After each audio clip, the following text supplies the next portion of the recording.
বিকেলের জলখাবার হোক বা টিফিন, আজকের রেসিপি কাবলি ছোলার ঘুগনি। প্রথমে কাবলি ছোলাগুলো 7-8 ঘন্টা ভিজিয়ে রেখেছিলাম।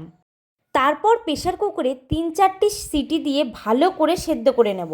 সেদ্ধ করার সময় আমি 2টো তেজপাতা, দারচিনি আর লবঙ্গ দিয়েছিলাম। এদিকে একটি মশলার পেস্ট তৈরি করে নেব। তার জন্য পেঁয়াজ, কয়েক কোয়া রসুন, আদা, কয়েকটি কাঁচা লঙ্কা একসঙ্গে মিহি করে বেটে নেব। আলাদাভাবে একটি টমেটো পেস্ট করে রেখে দেব। কড়াইয়ে তেল গরম করে ছোট ছোট করে কাটা আলু সোনালি করে ভেজে তুলে নেব। এরপর ওই তেলেই এলাচ ও দারচিনি ফোড়ন দিয়ে পেঁয়াজের পেস্টটা ভেজে নেব। পেঁয়াজের কাঁচা গন্ধ চলে গেলে টমেটোর পেস্ট, লবণ, হলুদ দিয়ে কষিয়ে নেব। এরপর জিরে, ধনিয়া, লঙ্কা গুঁড়ো দিয়ে সামান্য জল ছিটিয়ে মশলাটা ভালো করে কষিয়ে নেব।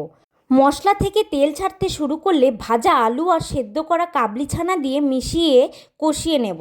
শেষে বাড়তি ঝালের জন্য কয়েকটি কাঁচা লঙ্কা কুচি দিয়ে আর একটু কষিয়ে জল দিয়ে নামিয়ে নিলেই তৈরি হয়ে যাবে আজকে আমাদের কাবলি ছোলার ঘুগনি। তার সাথে কটা লুচিও ভেজে নিয়েছিলাম। ফুলকো লুচি আর মশলাদার কাবলি ছোলা জমে যাবে আজকের খাবার। একবার এভাবে কাবলি ছোলা বানিয়ে দেখতে পারো।